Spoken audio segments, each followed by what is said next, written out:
Ne cherchons pas à nous concentrer sur les paroles sensuelles du marché pop, ni même sur les symboliques subliminales, comme l'œil qui voit tout présent dans les clips, ni sur les références au diable aujourd'hui. Nous parlerons du côté le plus profond de l'industrie de cette musique pop qui semble subtile et n'est jamais perçue. Vous avez peut-être remarqué que la plupart des chanteuses pop, lorsqu'elles entrent sur ce marché, subissent de grands changements dans leur façon de s'habiller et même de parler.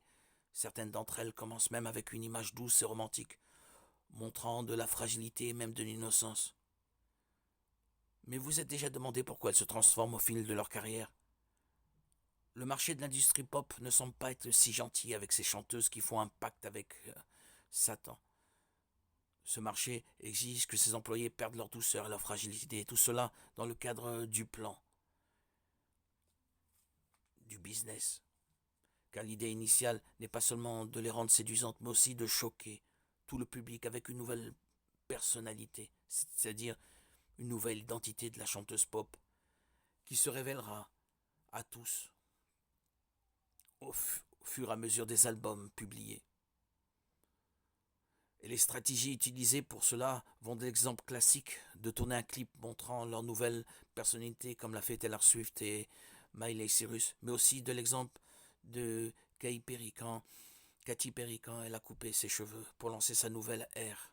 Et les autres chanteuses pop suivent ce même schéma entre déconstruction et renaissance avec des enregistrements exotiques, des vêtements provocateurs, de nouveaux noms, de nouvelles coupes de cheveux et même des tatouages indiquant une renaissance. Ça me fait réfléchir à une chose, c'est que plus une chanteuse, un chanteur se rapproche de ce que l'industrie pop exige, plus il s'éloigne de Dieu, plus le nouveau personnage est provoquant, plus il s'éloigne également des goûts de son public.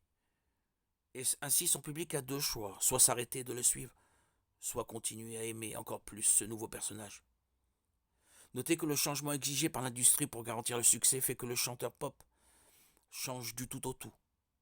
C'est un véritable effet domino. Un abîme appelant un autre abîme. Des milliers et des milliers de disciples deviennent semblables à ceux qu'ils admirent. Il ne s'agit pas seulement de produire et de vendre, mais d'influencer. Que ce soit un nouveau rythme, une nouvelle apparence ou même un nouveau mode de vie. Et tous sont formatés selon le nouveau modèle. Et ils appellent cela la nouvelle ère.